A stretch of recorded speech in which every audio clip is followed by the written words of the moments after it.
मैं क्या करूं? मैं तो उस मुल्क में रहता हूं जहां का नौजवान लड़कियों के स्कूल के आगे खड़ा होता है, कॉलेज के आगे खड़ा होता है। ढेर सारी बच्चियां पढ़ सकती थी, इसलिए माँ बाप ने कॉलेज से उठा लिया कि मुसलमानों के बच्चे तंग करते, यहूदियों ईसाइयों के नहीं, हमारे अपने। यानी दिल के फफूले जल गए सीने के दाग से।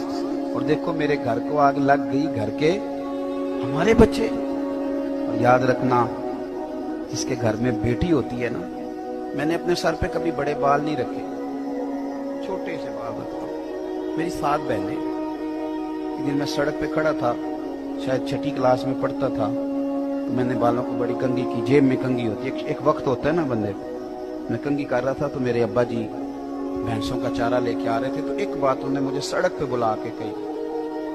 मुझे कहने लगे, पुत्र कंघी शंघी करके ना निकले कर, मेरी 7 तियां नहीं।